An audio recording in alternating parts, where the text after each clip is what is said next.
This is recorded. It is shared on our YouTube channel and then on our hemphallway.com. Hemp Hallway is our community platform that's pretty awesome. For those of you that have not been in it, I encourage you to log in and kind of play around. There's just over 2,000 people on now. We're adding 8 to 10 new people a day to our profile. So that's pretty exciting. So thank you very much for those of you that have logged on and created your profile. You can access it from our website also on globalhempassociation.org or hemphallway.com.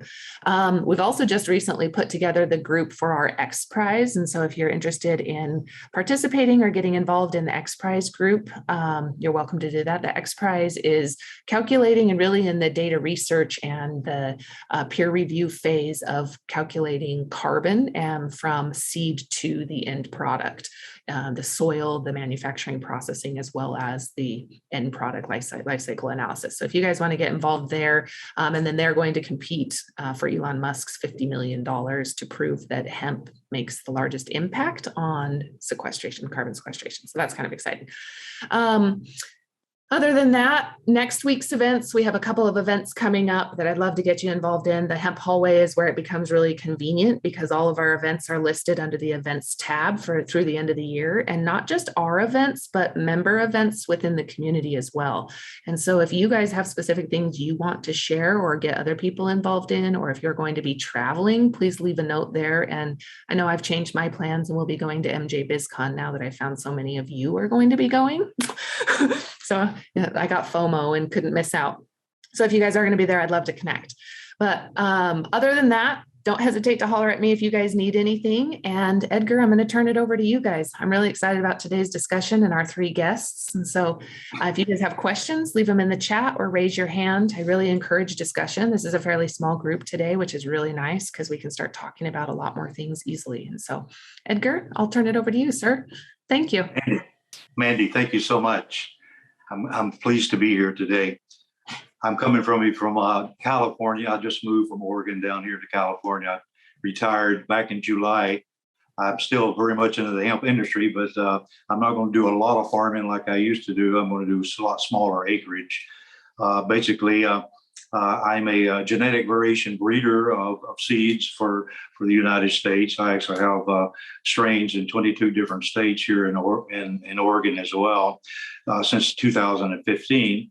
I don't do a lot of that anymore, but I still do a lot of research and development for a lot of universities here in the United States, Cornell University, University of Virginia, LSU, OSU, UC Davis, and continue on with others. But what we're trying to do is we're trying to educate the public on industrial hemp and all of its usages from seed to shelf. And a lot of people are involved with it.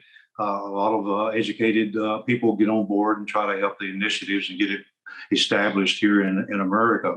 The trouble is that legislating is always behind technology.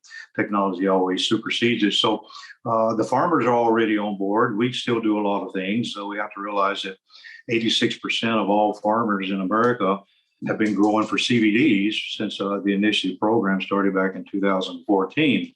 And that's why there's a lot of glut from CBD products all across the United States. So I'm the first licensed hemp farmer in Oregon back in 2014, and I grew for hemp, for fiber and for seeds. CBD was not really even mentioned in the equation back then.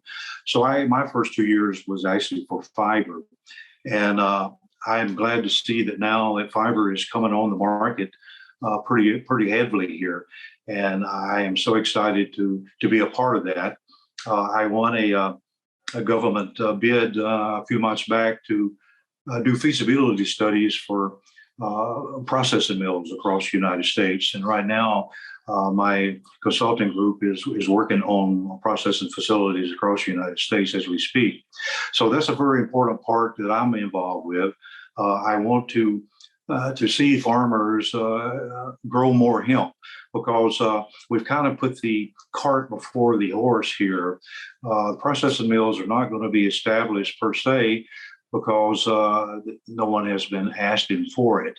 Now that people have gotten over into the industrial side of the hemp as far as fiber and grain, processing facilities are starting to come up. Montana, Indiana, Oregon, Colorado, and a few others. have come on board. But the problem that we found is that in order to do a good processing mill facilities, you have to have lots of raw material. And in America, we just don't have that raw material yet. You know, a good medium-sized processing mill requires to have around 40,000 pounds of raw materials to process in their mills at that time. And right now, we just don't have that. So we're trying to get more farmers on board to grow not only hundreds of acres, but thousands of acres. It's going to take thousands of acres to grow hemp, to do an industrial hemp and grain pilot project. And things are happening in that. So I'm very happy to see that things are going along with that. Our decortication machinery has really come along a lot in the last few years. So I'm very happy to say that we do have equipment here in America to do high volume processing in hemp. And also, I wanted to come in. We were talked about the other day. You and I, we did, Mandi, about people in the know that's been in the hemp business for a long time. I started in hemp back in 1957 and 58 with my grandfather in Alabama. He grew hemp for cordage. He was a cotton farmer, but back then we had no way of tying up the cotton. So hemp was the course to be done. So he grew for cordage and did the fine cordage for the cotton industry.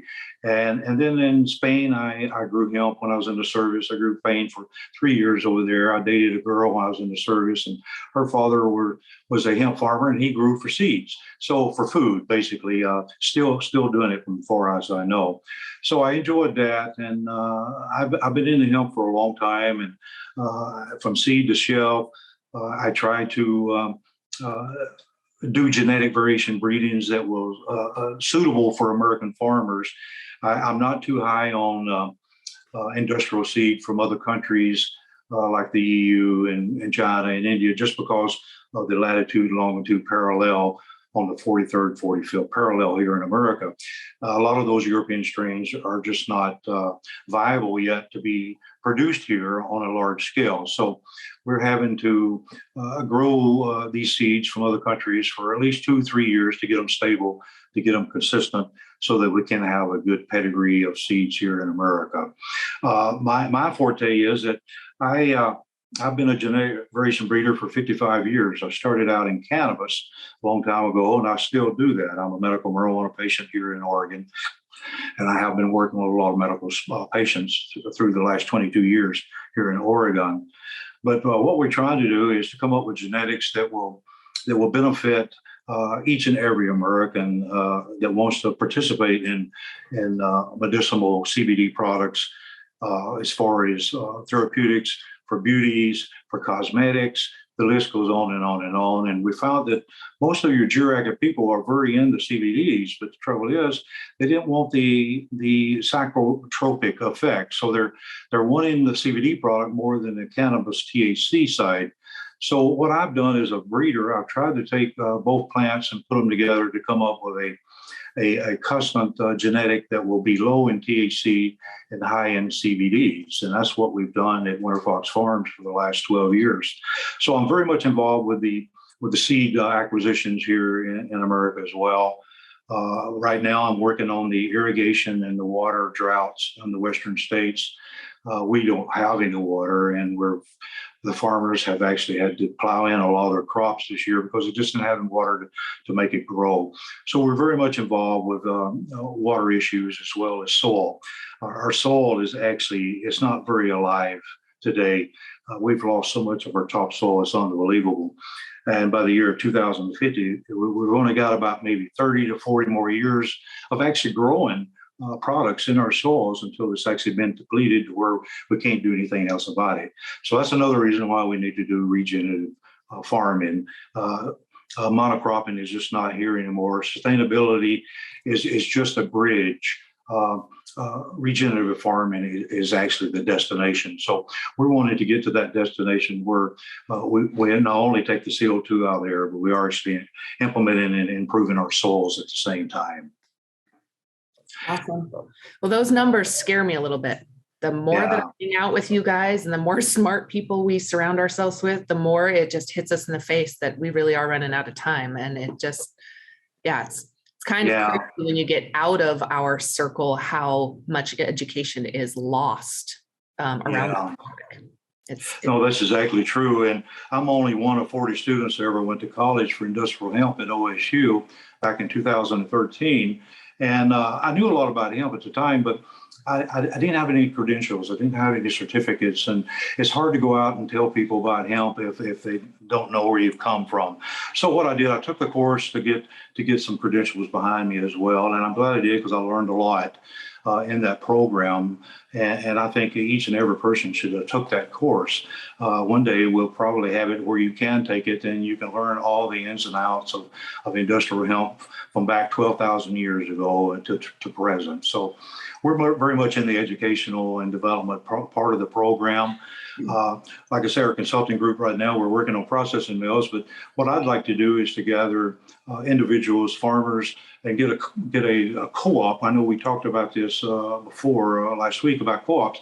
Co-ops is a very good thing. Back in the old days, hemp, that's exactly what was forthcoming. So everybody had something that they could contribute in the co-op, and then someone else would get something in return for helping someone else grow what they didn't have. Only problem now with co-ops in today's society, there's more than just hemp, involved. You have people who are processors of many different things other than cannabis or hemp and clothing. So you really have to work out the differences between the members of the co-op. But once you get guidelines out and get it implemented, it's going to be very easy to cross over, because our granges back in the old days were where everybody went to get information about growing, farming in general, not just for cannabis, but for fruit, vegetables, and nuts. So we need to get a little bit more education on what part of the plant farmers need to be growing for at the present time. What type of infrastructure do we have to do that with at present? What do we need? How do we go about that? Investors are chopping at the bit. They want to invest in industrial hemp, but until the government gets their act together, which is, I don't know when that's going to be, but we hope it will come soon, and then there'll be more investment in the industrial side of the market. And I'm really waiting on it to happen. Okay, so I don't know if we want to hand it over to Margaret or Paul next. I patiently, for everybody, I know Edgar, but I don't know the other two, and we wouldn't really talk behind scenes because I didn't want to miss out on everything we're sharing now. And so, Paul, I'd love to hear from you. Maybe it should be ladies first, I think. Okay, Margaret, it's all you, lady. As long as she doesn't mind. Well, my name is Margaret Flewellen, and I want to thank you for letting us be here and to talk hemp. I got to keep this so open subject, big time open. My company is Natural Good Medicines, and I started out as creating, hemp products, products based out of hemp. The hemp seed oil has always been my absolute favorite. I absolutely love this. It doesn't matter how you use it. It works for everything, whether it's for your skin or for eating or for rusty nuts and bolts around the house. It's just the most amazing molecule, I just love it. So we went from making cosmetics, hair shampoo and lotions and salves to consulting on hemp, because it seemed like the more I came across it, everything was just positive. And there was nothing bad, and it was all good for you from the seed all the way to the end of the roots. And it's been used for millennia. Why have we not done something about it? So I'm self-educated, and I'm totally passionate about this plant. And being in the industrial side, which is the fiber and the seed, is more exciting. CBDs kind of blew me away, how it just boom, and everybody was all over it. But that's what we as society have been looking for, is that one thing that's going to make us feel better. We have way too many pills out there and not going back to nature. We need to go back to nature. My grandmother used to say, we got to take the medicine out of the bathroom cabinet and put it back in the kitchen. So that's always been one of my goals too. So in my time, I've got to come across some really great people and some not so great people. And the ones that have been kept across is my good one of my very good friends is Dr. Paul Rushton, and he blows my mind, but he's able to speak to me in layman terms where I can understand where within the plant we're working with and how do we need to make it better and what is going on with the soil. So all of the biotech stuff, he's all into it. So I'll set it off to you, Mr. Rushton or Dr. Rushton. Have a great day. Oh, what a great setup. That was fantastic, Margaret. You can pay her later. You can just pay her later. It's been my tremendous pleasure to know Edgar and Margaret over the last 5 or 6 years since I sort of joined the hemp and cannabis community. I'm one of those sort of rare people because I'm actually a straight up scientist, by training and everything else. And I joined the cannabis, hemp, industrial hemp originally movement in around about 2015. As you can hear, I'm originally from England, and I have a degree in biochemistry from Cambridge University and a PhD in plant biochemistry from Manchester University. I then went to Germany for 10 years and worked on plant disease resistance at the Max Planck Institute. And then on the back of that and lots of publications and things, I then had faculty positions at the University of Virginia, South Dakota State, and then Texas A&M. And then sort of around about 2015, I woke up one morning, went to my office in Texas A&M and sort of thought, well, I don't want to be here in another 15 years' time, and I can't see a great deal going on, and I would like to do something rather more interesting. And an opportunity came up in Buffalo to move to a company that really did two things. They were interested in making cigarettes with very low nicotine to try and wean people off of their tobacco habit. But that wasn't what was interesting for me. They were also just getting into the industrial hemp / cannabis biotech business. And that was really what I found extremely interesting. And on the back of that, I set up what I believe was the first hemp cannabis biotech lab in the state of New York. I'll tell you a little bit about that in a moment. But then about 18 months ago, I moved on to a new company, to LPC Naturals. And it's the complete opposite in terms of the spectrum. So I've gone from one end of the spectrum when we're doing a high profile, really complicated biotech, looking at one trait, to the other side of it, one looking at the ecosystem and biologicals and the rhizobiome and trying to help the plants with many traits. So I'll tell you a little bit about both of those too. So the first thing is that the things that we were most interested in back in 2015, I actually had a wish list of things. So Professor Jonathan Page came down. We were involved with him when he was at Anandia, his company up in British Columbia. He's a tremendous guy. He's really very good. And he did a number of major firsts in cannabis. I mean, he's known most, I suppose, for being the person who headed up the team that sequenced the cannabis genome, the first one. But for me, that really isn't what he did that was really important. What he did that was really important is he was the first person to find at least 2, maybe 3 of the enzymes in the cannabinoid biosynthetic pathway. So things like CBCA synthase and some of the other ones. So he laid the groundwork for what we were then able to do, which was to take a hemp plant and try and make it change its profiles of cannabinoids and terpenes. So I think they started off with a standard, traditional variety of hemp that is grown commercially. And they did various things to it which were non-GMO. And I can maybe talk to people privately about what that is because it's still a little bit, industrial secret. But what it turns out is it's actually very easy to manipulate the cannabinoid biosynthetic pathway.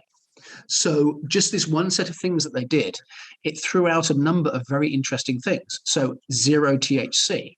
And at the time, they thought that was the one that was going to be the most interesting one, because it meant that things would never test hot. If you were sort of growing something like a finola variety, it has the tendency to test hot sometimes if it's at 0.3%.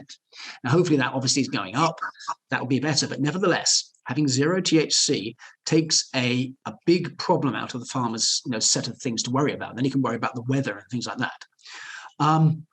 But I always thought that some of the other things that they had were probably more important to the hemp community.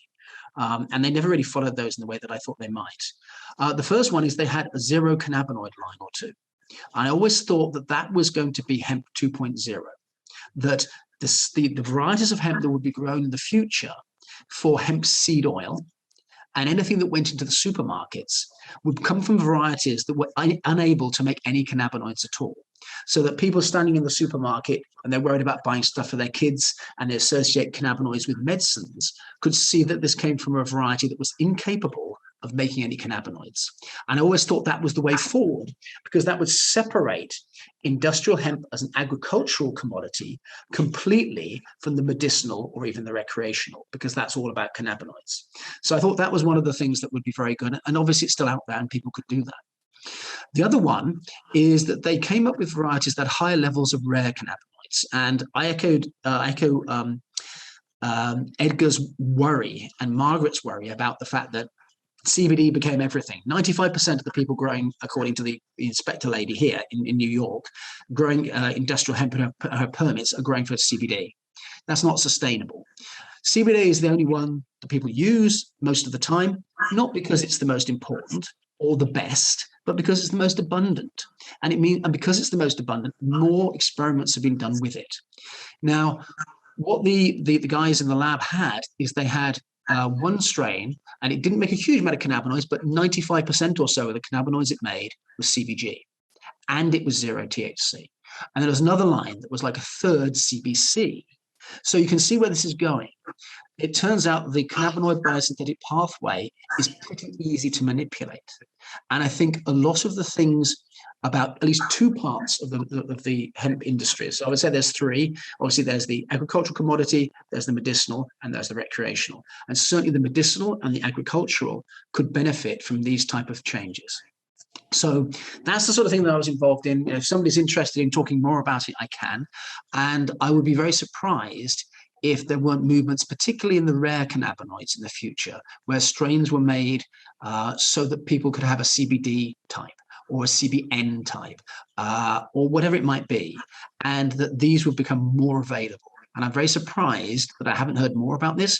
Maybe there's a company or two quietly working on it that we don't know about, but I think that is the place to go. I think with all those CBD things that everybody's producing, it's only the tip of the iceberg, and it's going to be a bubble if we're not very careful.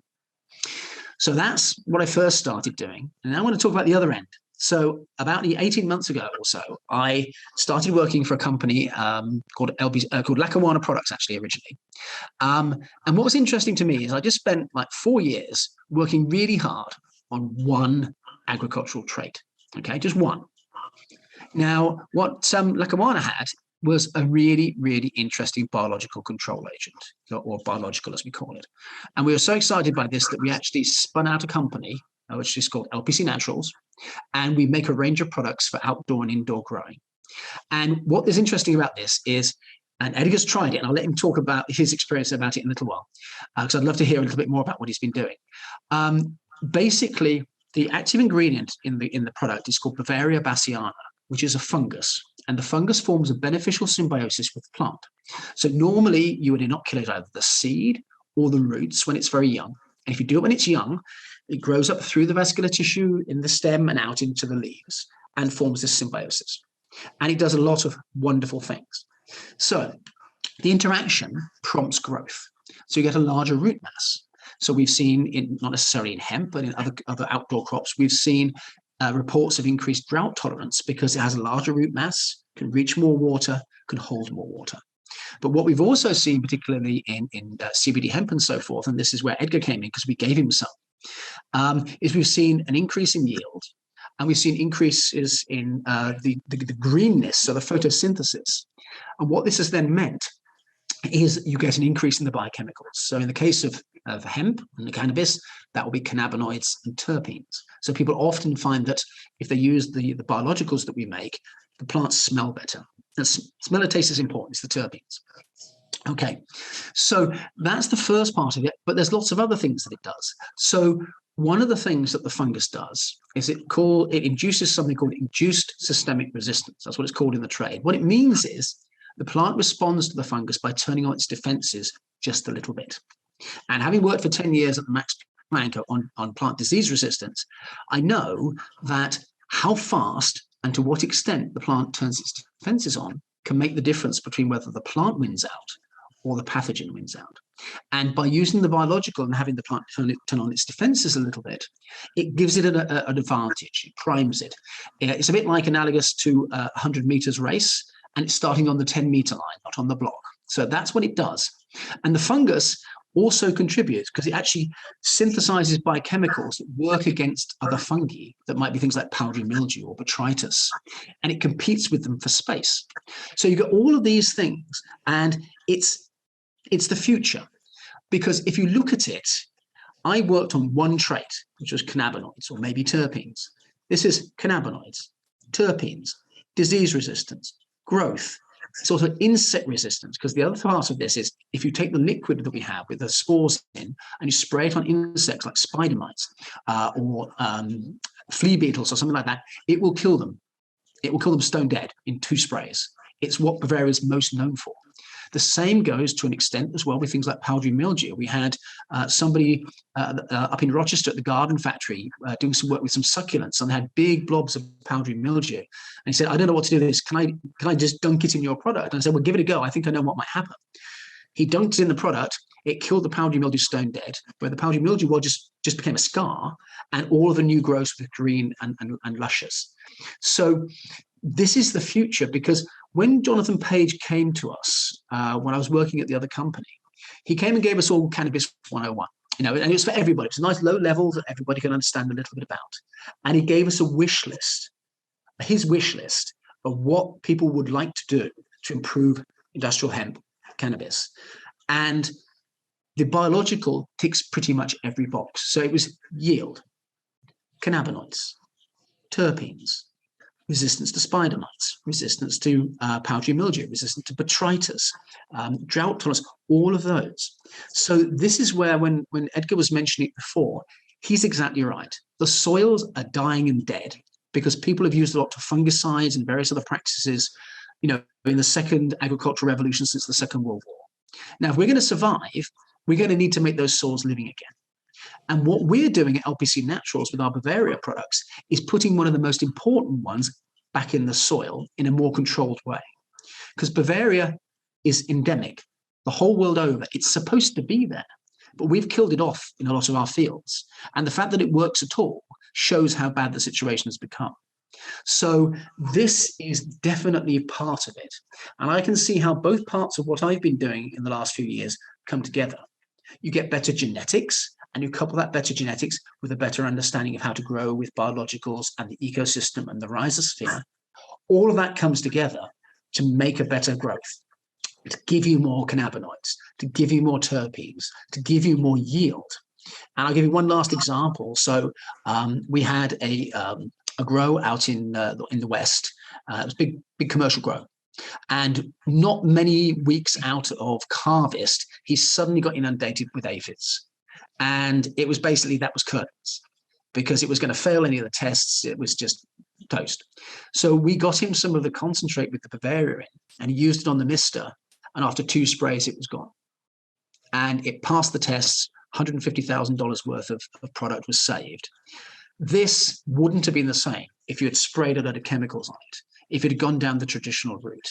So I think we have to start thinking a rather different, rather cleverer way about growing cannabis and industrial hemp.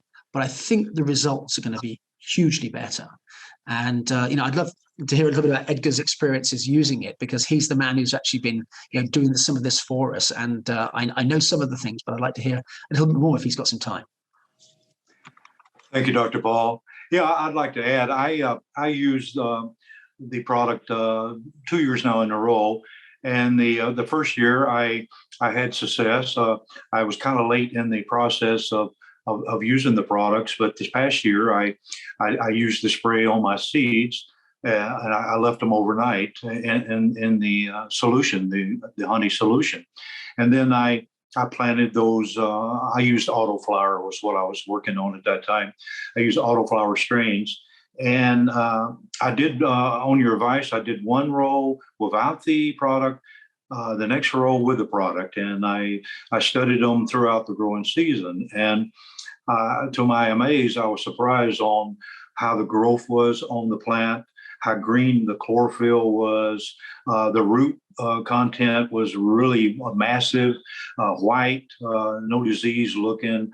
The terpenes were a lot higher, and so was the cannabinoids by using this product. So I'm a firm believer of it. I'd like to see more farmers use it. I know you make the products into a large scale application where you can do hundreds of acres of it. You sent me some of that products. I don't want to have hundreds of acres to put it on, but someday I hope to help other young farmers get involved with that product as well. So we do enjoy what you're doing and what you have done. And I appreciate you coming on and helping me out here with educating the public on the biochemistry of the plant. Margaret, are there anything you'd like to talk about as far as the processing in of your products from your lotion salves to your CBD concentrates, your oils and all of that? Would you like to comment on that as well?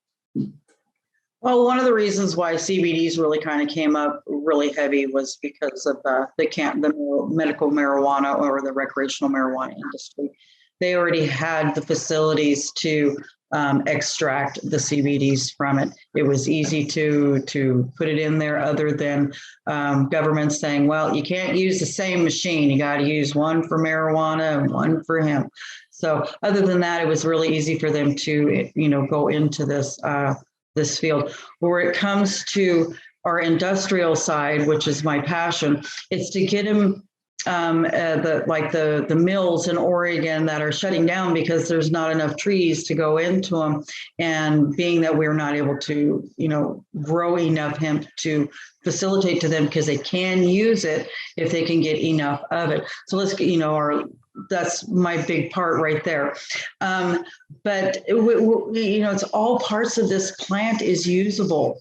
And then when you start talking hemp, this is when it starts opening up your eyes to what other natural plant products that are out there that we are not hearing about, and it's not being offered to us from our doctors, the nurses, and they're not even educated in these areas. That's where I kind of came in as a consultant, was to educate us to know what questions to ask when we go in, talking to our doctors, talking to pharmacists, talking to homeopathic individuals. So that way we have the right questions, because we're looking for all together healing, not just one singular. There's not one singular anything that's ever going to work. So then, of course, it opens your eyes up to agriculture and to our environment and to our whole planet and what has been going on. And it's you can't close the blinders. Once that happens, it's all there. So now you have to find your footing into this. And this industry is fun. There is nothing wrong with it in any place, from the roots all the way up to the seed top. It is one of those career choices that you can go into and have no guilt. There's nothing bad about it. It's doing so much benefit. It's been discriminated against just because of its wonderful other, just slightly different DNA plant. But my passion came in for basically, skin and hair care. People are allergic to absolutely everything. My stepdaughter came in, and the shampoo she was using is literally, it would take the hair, or her hair would just start falling out. And it's because there's too much other stuff in there that doesn't need to be in there. We have better products for that. I'm also one of the representatives of the artisans out there to do. Small businesses are okay. Small companies making only a few products. We're out there and we have way better products than you're going to find in Walmart or Target or your local grocery store. Our products are way better. And for the value, you're going to get, if you bought the products with the ingredients that we use in our stuff in those high-end stores, they would have the price so high. It's just ridiculous. So you're also going to get better value with us. So yeah, that's passions coming into it. And extraction techniques are important. You need to think of the whole part of it, not just producing a pretty looking, product, you need to know, okay, where is it going beyond this? What am I, what's my waste? What am I doing outside of this little area?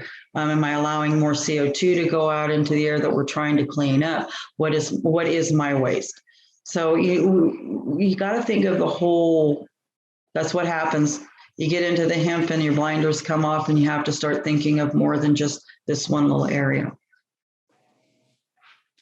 Awesome. So there was a question that came in, and maybe you guys can all speak to this a little bit, but a question about the decortication, mobile decortication that can move from farm to farm compared to a stationary larger facility, and whether or not it's practical and what that looks like for the timeline or development of the industry. Do you guys mind adding? I don't know if Edgar, you have anything you want to add to that, or Paul? Yeah, Edgar here. Yeah, I could talk about decortication. That's been one of the drawbacks in industrial hemp, was because we didn't have any instrumentation that could do to decorticate.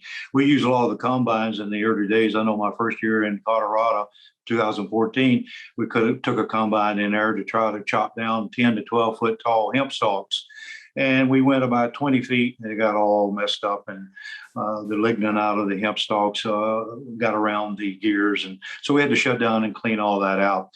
We've come a long ways. The Europeans have been on board with their decortication for a long, long time. We have gotten some of their technology over here in America and are using it, and it seems to be okay.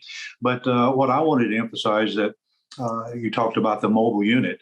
I have friends here in America that makes those units, and it's very good. You just hook it up to your truck and pull it out in the field, and you decorticate the stalks from the long fiber, the best fiber, and the herds go in one side, and the best fiber falls out the other side.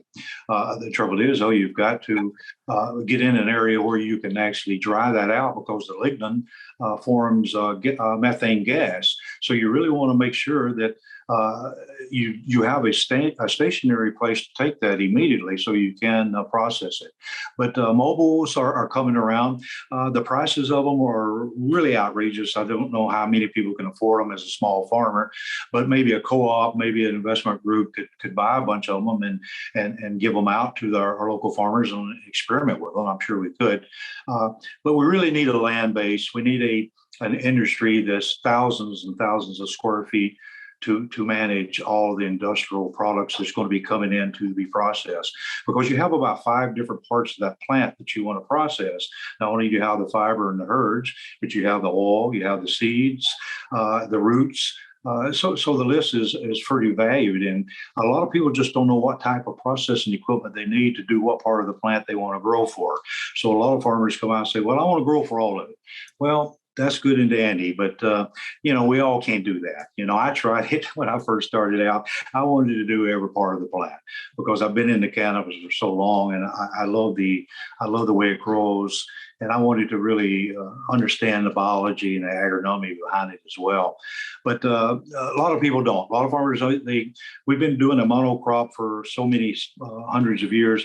We got to get away from that. We got to get into a more of a sustainable crop of growing things. And once our farmers get educated on how industrial hemp could come into play as far as taking the CO2 out of the air and actually putting carbon back into the ground. And that's the whole point. And it's going to take millions of acres of hemp to be grown to actually sequester the CO2 out of the air that we have dedicated in our world today. It's sickening. It's killing people every day and as we speak. So another reason to grow thousands of acres of hemp is to take that CO2 out of the air and sequester it back into the ground. I hope that answered your question. Did you see, there's a question here, or Paul made a comment, 2 different parts of life cycle, Jack. Oh, this is Jackie. See, I guess I should have read it more. I can actually talk a little bit to that. Please. And I wanted to also say that, because someone else asked me about the products and I didn't mention directly what they are. So the products are actually called Prime Superior. And there's different types. So we have 3 main types of product. There's a powder for seeds, a liquid for everything, and a honey-based sort of inoculation gel for doing clones. So basically it gets in whatever way you're growing. It just has to be early. Now, to answer Jackie's question, the life cycle of Bavaria is very interesting. So it's the very first known biological. So I'll give you a little bit of history here. Okay. So Signor Bassi in Italy discovered this because they were having problems with the silkworm industry. The pupae were going sort of white and fluffy and dying off, and there was something causing this disease. And Bassi found out that it was caused by a fungus. This is about 1845 or something like this. And so this is the person who could claim is the first person to have worked out the germ theory of disease, that something causes a disease. Now, a little bit later, a couple of decades later, Louis Pasteur and other people got all the credit for that. But apparently Louis Pasteur had a portrait of Bassi on his wall. So the Bavaria was known to kill insects and be a disease-causing agent like that. And so the actual thing, the species was then called Bavaria bassiana, after Bassi. And it's the oldest known biological. But that's only part of the life cycle. So what was known is if you spray it onto insects, it will kill them and it will live off them. But what wasn't known is the other part of the life cycle, which we use in our products. So the insects fall to the floor, the spores germinate, and they grow into the plant. So the other part of the life cycle is not as a parasite, but it's as a symbiont. And in a proper true symbiosis like this, the Bavaria benefits and the plant benefits. So what we're doing is we're not using this as a biopesticide, although you could.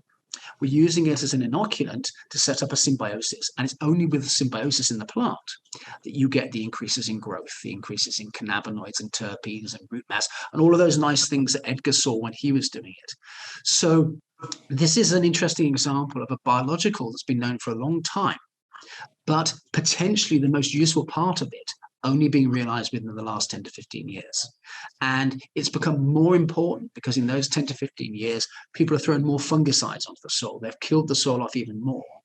And a lot of people who I talk to in the cannabis industry, industrial hemp industry, the medical marijuana industry will talk about using compost teas and things like that. And what they're doing is basically making their own rhizobiome. They're trying to put as many beneficial things into the plant as possible.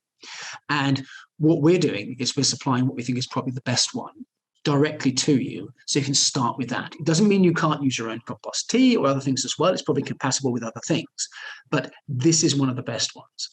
And the ones that people have probably heard of the most and are using generally, if you walk into a hydroponic store, for example, are things like mycorrhiza and to a lesser extent trichoderma. And they both work.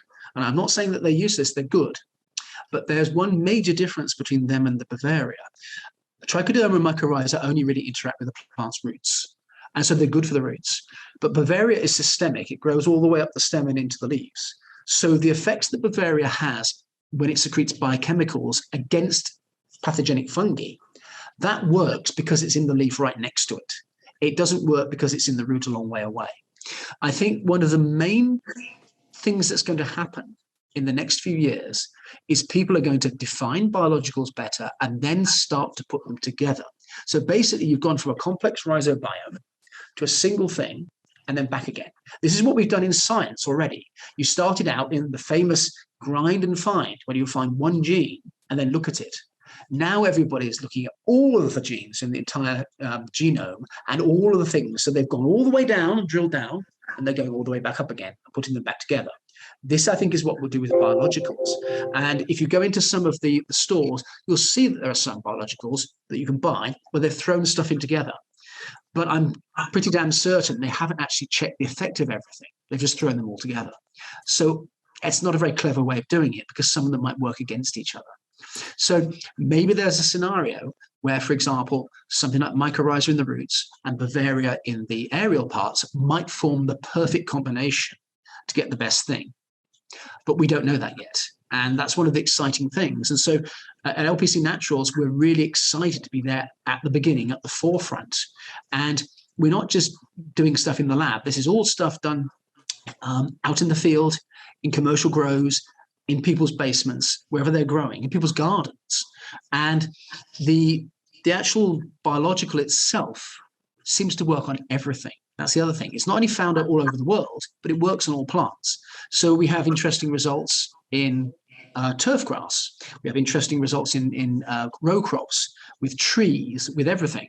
So I bore my colleagues, with regularity by saying, hey guys, remember we're working $5 or $6 billion industries, and we have to take it slow because we can't do them all at the same time. Turf grass, the biggest irrigated crop or plant in the world. Everybody has a lawn, and mine gets fungus every fall. So there's something to be done there. We even have something that we're developing and should come out very soon for houseplants. And the houseplant one has a little bit of extra oil in, so it shines the leaves as well. So you get instant gratification because your plants look better at the same time as then the overall benefit from the other things. So this isn't just an industrial hemp thing. This is farming and growing generally.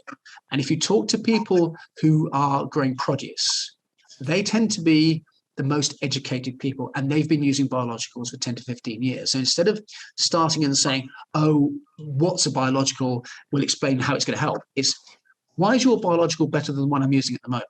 And that's really where the industrial hemp industry needs to be, where the outdoor row crops needs to be, where the turf grass industry needs to be.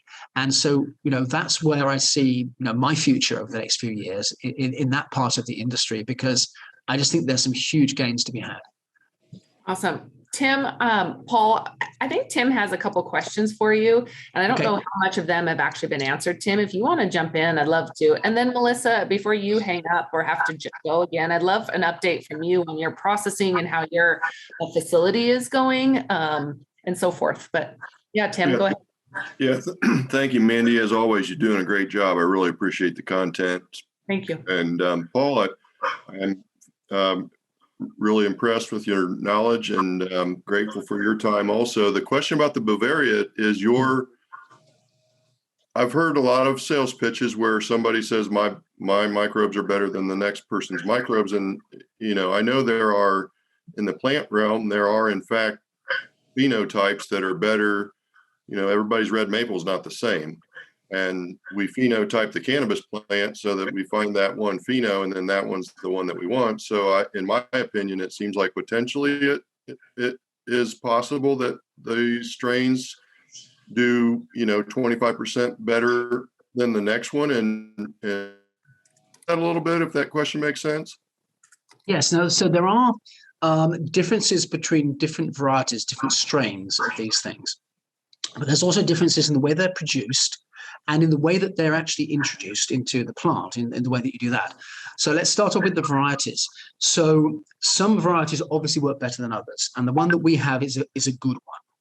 It's grown unlike some of the others. So you may have heard of some of the others. You may see some other Bavaria products that are sold as straight up biopesticides, okay? They tend to be grown on insects because that's one part of the life cycle, and it's easier to grow it.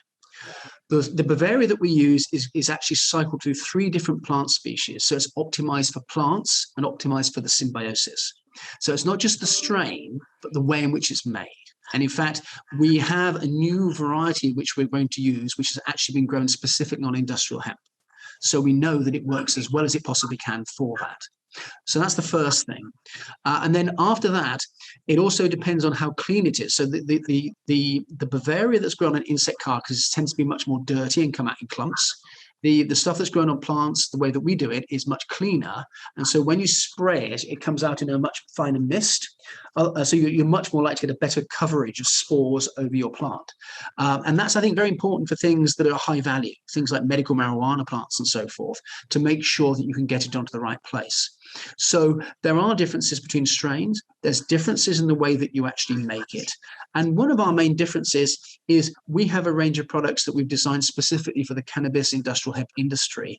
And that's important because, if you go and take the stuff for row crops, it's not ideally suited for small amounts in a basement or in a greenhouse or in somebody's back garden.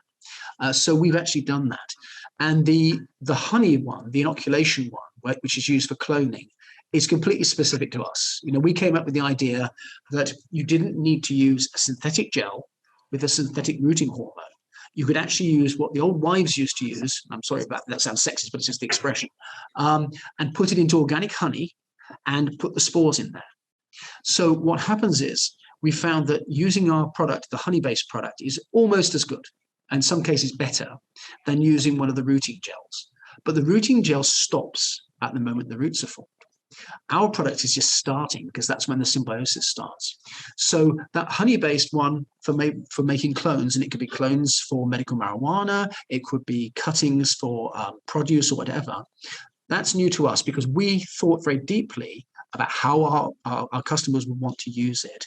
And even to the extent that no one else had it, we actually have a patent pending on it because it was our idea and no one else had that. And we wanted to have something that the company actually had as its own rather than having to compete with everybody else. So hopefully that answers your question. So the answer is yes, there are differences. Thank you very much. It does. It adds a lot of insight that I honestly didn't know about. So thank you for that. But the products that need to be brewed, and then phosphorylating bacteria, actinomycetes, can rapidly inoculate an acre. That's the reason why. Yes. So those the actual, I mean, Edgar will tell you that the way that you treat the plants or the seeds couldn't be simpler. So if it's a seed, we have a powder, which is talcum graphite, which sticks the seed. So you roll it around in the seed. That's it. That's all you do. In fact, we have people using something similar on rice in California. They coat the seeds and then drop them from an aeroplane. So it sticks that well. You can seed it from the air. And that's it. It's one and done, walk away. Although we do recommend maybe you spray a little bit in mid-growth. With the honey-based thing, you just dip it in there when you take the cutting, put it into a rock wool cube or something. That's it. You walk away. It's that simple. The liquid, which is just basically a suspension of spores, is the sort of Swiss Army knife because you can use it for anything. So if you're, say, growing clones and using a cloning machine, which has like an air thing and springs of water around, you can't really use the honey because it would be washed off. So what you do is you wait until the roots are formed, and when you transfer it to soil or to hydroponics, you then spray the roots and you spray the leaves, and it will get in that way. So, you can use it in every way. Now, having said that it's not a biopesticide, and we don't sell it as that, it will work as a biopesticide as well. We just keep quiet about that. So if you have a bottle of the drench, the liquid, and you suddenly get a problem with spider mites or aphids or something, you can reach to what you used, and you know that already it's doing better than it was if you wouldn't have used it to start with, and the growth is better. But if you get a really bad infestation, you can't stop things coming from the outside to in always, then you can spray them directly, and then you have that double whammy. So, this is one of the ways that this sort of approach is so clever, because it ticks so many boxes. It can be used at different times, although early is always a good one anyway, and can bring multiple benefits. So, I'm waiting for, I don't really want to wish this on anyone, but someone I know to get botrytis in the bud so we can go and spray that and see if it helps, because I think it probably will, given the fact that we know it kills powdery mildew. I think it might be the one and only thing you might be able to do if you get that in flower, because that's terrible. Perfect. Really appreciate it. And any of the organic fungicides that would be maybe organophosphate that we could use on like a 3-day interval? Is that, you just said effectively, maybe we don't need the fungicide. Well, we always say to people, don't change what you're doing. Just add the product to it. And then maybe another time when you've seen that it's worked, you can back on the other stuff. We like to think this is an alternative to forever chemicals, so that your organophosphates don't have to be used in the future.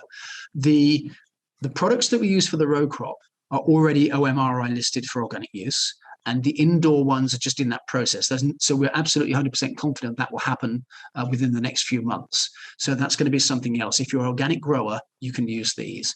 And in fact, the other thing about it is it's safe. So, I mean, Chris and Nick, my colleagues, are on the call. With the honey, their party beats, particularly Nick, is to go into a hydro store, open one up and say, hey, you can't do this with the other product, stick his finger in it and eat it. I mean, it's basically honey and like eating blue cheese, really. So it's completely safe. And that's one of the things that we particularly like if you're going to be outdoors growing lots of industrial hemp and spraying. I mean, they'll probably still tell you to put PPE on, but you won't have to. Because there's nothing in there that's particularly nasty, and it should be in the soil anyway.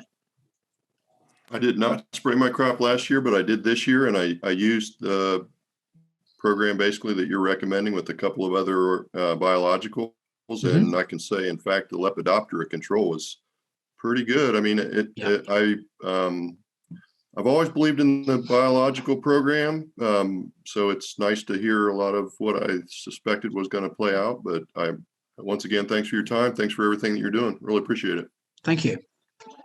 Thank you. Jackie, I saw you had a pretty good question, and then I'll turn it over to Melissa. We're right at about an hour, and I want to be respectful. Paul and Edgar and Margaret, would you guys mind sharing contact information while Jackie asks her question, just so that if people want to reach out or collaborate, work together, how do they reach and get in touch with you? Jackie, go ahead. Okay, so my question is, you're using honey as your carrier. And so how are you sourcing the honey? Because all honeys have different fungi.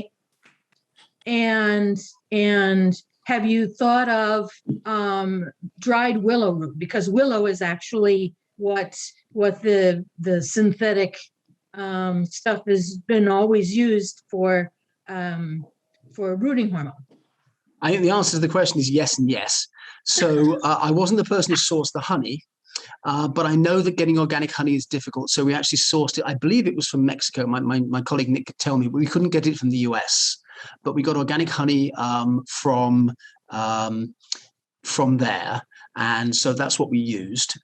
We may have to find it. Brazil. Okay, it was Brazil. I knew it was somewhere south of here, where they had a large enough, acreage to be able to have organic honey. So that was the reason. It was important to us that it was organic. Now, the willow one is interesting, because we tried that. We did some research on that because we thought along the same lines. We thought, well, maybe we can put something like willow bark in there that will have a natural amount of IBA or whatever, and see if it did the trick. Now, the problem was this. There's several problems with that. Firstly, the rooting hormone, the hormone that's in there mostly is salicylic acid, which isn't quite what you want. It does do the trick if you make willow water, but it's not as good as having IBA because it's not the only hormone. The other thing is, it's really, really difficult to control it. You'd have to actually take different sets of bark and boil it down, make an extract and put it in. And it's very uncontrolled. So we did even try throwing willow bark straight in, and all it did was really dry the honey out. So that didn't work either. So we thought about this. But then when it comes to hemp and cannabis, I can tell you one thing. You don't need the IBA. In fact, you don't need anything. If you just cut it and put it into a rooter, it'll root quite well. So the IBA is a bit of a red herring. It might, in many cases, compared to nothing, root a little bit faster, but it's not necessary. So the whole idea of the willow bark and everything else that we thought of as well as you, which is very insightful of you, by the way, is something that we went down the road and then decided, no, that's a dead end. We don't need that. We can keep it much simpler than that. But it was a very good idea. I saw someone in the comments as well talk about a lower and stuff. There are one or two other things that you could use. What we liked about honey, other than the fact that people had used it for centuries, is it provides a carbon source. And we'd heard of people putting the Bavaria into row crops and adding a carbon source, and the reports of it actually getting in faster and better. So the honey provides a carbon source when the plant is just forming the first roots and the interaction is happening. So we think that's better. I mean, the honey is nice and thick. It coats the end. It stops it drying out. It has some antibacterial properties and stuff. It's really good. And so we thought about a few things, but we're pretty convinced that the honey was the right way to do it. And the only problem we have is every now and again we have one that goes solid, and that's probably because it gets too cold.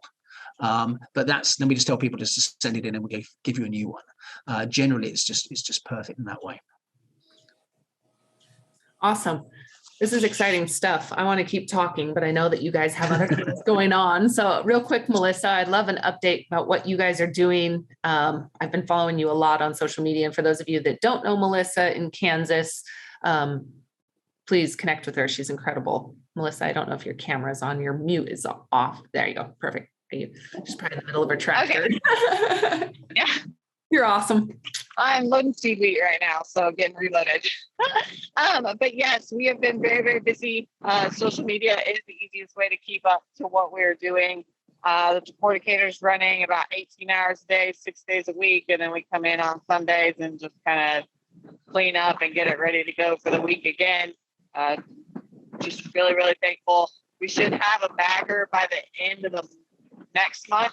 So we'll have 44-pound bags that we'll be able to ship out, much more shipping friendly, and for smaller, that doesn't have the large scale equipment. 44-pound bags are a whole lot easier to handle than our 300 to 400-pound super sacks. So yeah, we're just busy planting busy at the processing facility and getting cover crops in for the next year. So that way we're just setting ourselves up with, again, regenerative ag is the hot topic right now, but we've been farming like this for decades. So that's what we're up to. Very exciting. Where are the majority of the products after your processing? What industry are they going into? Mostly construction materials, bedding. Can you speak to any of that? We've got our regular bedding customers, so they get X amount of pounds per week. Those are just a regular shipment that's going out. I would say 75% of the herd sales right now are construction grade hempcrete and headed that way. That market only continues to grow. We just can't fill it fast enough. We are starting to see some people that are working with like erosion or loss control materials, LCMs, work with our fines and get more collection and research on the fines. So we see our fines moving quite a bit more than they were originally. And then our fiber right now, it's just taking a little longer for the supply chains to get on board and up to snuff. But we've actually got 2 people that are looking at our fiber. We've got 60 tons right now that are ready to go out. And so half will be headed to the East Coast and the other half will be headed to the West Coast. Very exciting. Well, thank you very, very much. Melissa, I don't know if you can share contact information. I thought that you did earlier, but if not, be sure that you do, or if you don't mind. And then real quick, for those of you that are on stage or up speaking, how do we get involved? How can we really assist the projects you're currently working on? There's a number of people on this call that are very actively engaged in the association and actively looking to help others and promote others' businesses. So what are some things that we can do both for you guys as well as the industry? Honestly, just my 2 cents, word of mouth. I mean, Daryl Huddleston, he's on this call here. He flew up, toured our facility with his wife, and he's been such a blessing because I can't be on all social media platforms at once. I can't be everywhere at once. And he is the one that says, hey, this guy's looking for such and such, and sends it my way. So, just word of mouth is so much more efficient than any other advertising source, at least for us. So awesome. What about you, Paul and Edgar, Margaret? Well, I'm a seed broker. I have been for years. I deal in organic seeds, whether it's cannabis or hemp. I wanted to get them all certified because right now in America, most of our seed stock are not certified. We're trying to get that established all throughout the United States. I know here in California, we're really big into the certification issue of it. And that's why the USDA Agriculture Department put $10 million into the Western states to come up with a germplasm. What we're trying to do is to establish a good germplasm for America. Instead of using European strains, Chinese, India, we want to have a good, stable, certified pedigree American seed expo here so we can have a suppository where farmers can get good certified seed that they know there's going to be planted and it will be viable in the area that they're planting it in. So if you'd like to get involved in any of that, you can go through Oregon State University Global Hemp Initiative Program out of OSU and leave any comments. And I'd be more than happy to share any of that information with anyone that would like to contact me on that. Awesome. Thank you, Margaret. Go ahead.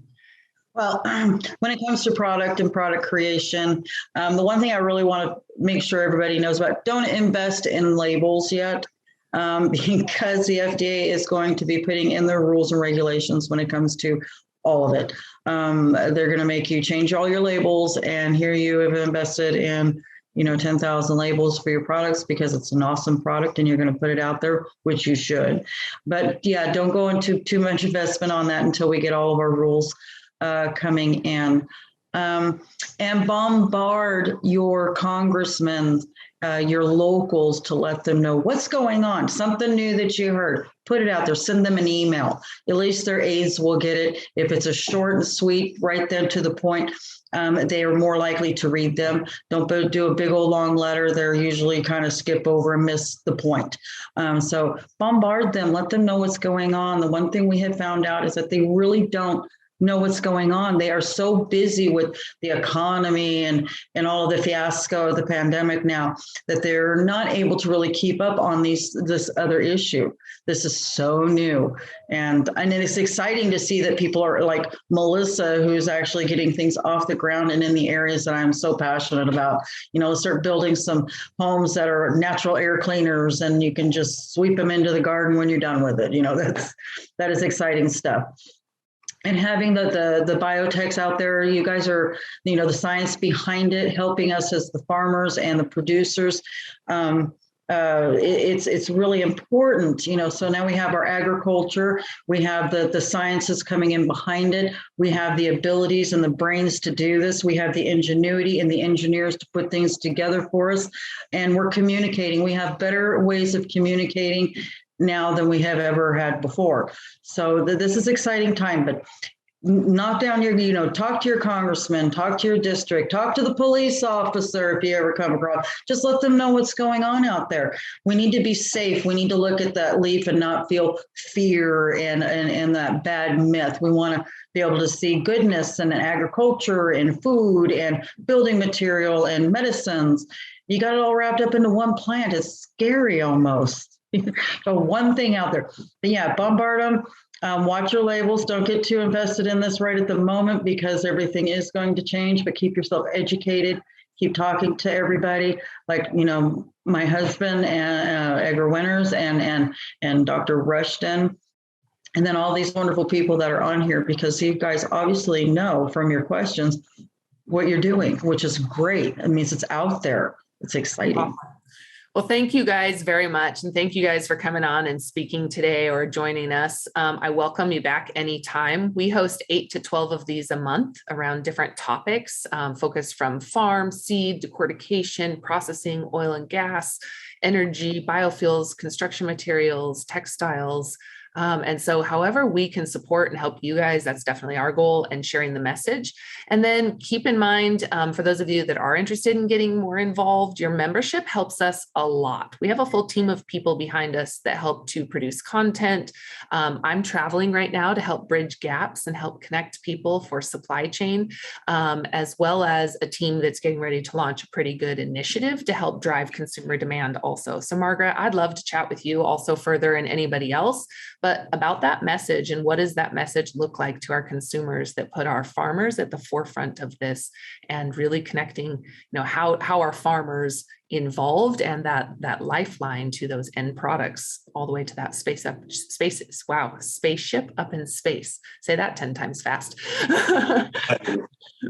But you guys, thank you very, very much. I remind you, please join membership at globalhempassociation.org. It's $75 a month for an individual or $750 for a year. It gives you access to all of our content and a lot more coming. So please reach out if there's anything me or any of our team can do. I see Michelle is also on. And so feel free to reach out to her at Michelle at Global Hemp Association, as well as Mandi at globalhempassociation.org. Other than that, thank you guys very, very much. Appreciate it, Mandi. You guys Thank you so much for inviting us. Absolutely. You guys rock.